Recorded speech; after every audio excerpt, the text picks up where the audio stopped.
नटवर लाल के ठगी के कहानी किस्से तो आपने खूब सुने होंगे। आज के डिजिटल जमाने में भी नटवर लाल सक्रिय है। पलामू जिले के नीलांबर पीताम्बरपुर को अपना चारागाह बना लिया है और जिन लोगों पर जवाबदेही है वो पदाधिकारी गांधी जी के सिद्धांत पर हैं। आँख, कान, मुंह सब बंद कर तमाशबीन बने हुए हैं।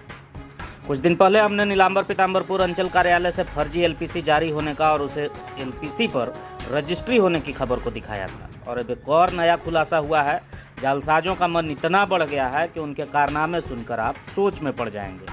नीलांबर पीताम्बरपुर अंचल के ढेला गांव में खाता संख्या 164 प्लॉट संख्या 366 को गरमजरुआ जमीन होने की वजह से सरकार द्वारा खरीद बिक्री के लिए प्रतिबंधित किया गया है, लेकिन उस जमीन के खाते को जालसाजों ने 164 से एक को हटा दिया और खाता नंबर 64 बना दिया और धड़ल्ले से उसकी बिक्री की जा रही है।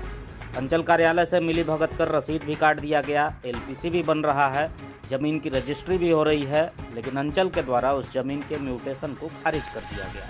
बावजूद अभी भी जमीन बेचने वाले जालसाज जमीन बेचने से बाज नहीं आ रहे हैं और इसका खुलासा तब हुआ जब ढेला गाँव के सुदेश लाल ने 2 लोगों को जमीन बेचा। जमीन लेने वाले जब घेराबंदी के लिए खुदाई करवाने लगे तो सुदेश लाल के गोतिया हीरा लाल के द्वारा उस पर आपत्ति जताई गई। थाने में आवेदन दिया गया। हीरा लाल ने उस जमीन पर 50 साल से अपना कब्जा बताया। अब दोनों की शिकायत पर थाना प्रभारी राजू गुप्ता ने मापी कराने की बात कही, लेकिन सवाल है कि जब 64 खाता है ही नहीं जिस पर बिक्री और खरीद की जा रही है तो फिर नापी कैसे होगी। गलत ढंग से सुदेश प्रसाद स्वर्गीय राजमणि प्रसाद ढेला 164 खाता प्लॉट नंबर 366 को गलत ढंग से 164 को 64 करवा लिया है और 64 में 366 लगवा दिया, जबकि 64 खाता में 366 प्लॉट नंबर है ही नहीं। ये फर्जीवाड़ा है और उसी हिसाब से करना जमीन को करना करना चाहता है। फर्जीवाड़ा में हमको लगता है अंचल से करवाया होगा या अपने मिलकती से कंप्यूटर वाला से करवाया है।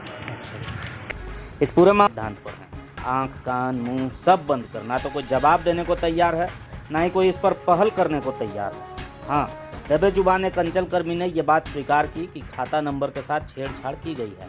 हालांकि ये पुराना मामला है और इस पूरे मामले पर उन्होंने पूरी जानकारी नहीं होने की वजह से अंचल की तरफ से कोई पक्ष नहीं दिया, लेकिन भरोसा जरूर दिया है कि पूरे मामले की तहकीकात कर वास्तविकता से अवगत कराया जाएगा। तो हम भी इंतजार में हैं और आप भी इंतजार करिए। कौन है इस पूरे खेल का मास्टरमाइंड? कौन नीलांबर पीताम्बरपुर की जमीन को जालसाजी करके लूट रहा है? क्यों पदाधिकारी इस पर संजीदगी नहीं दिखा रहे? इन तमाम सवालों से पर्दा हटेगा। देखते रहिए कैपिटल न्यूज।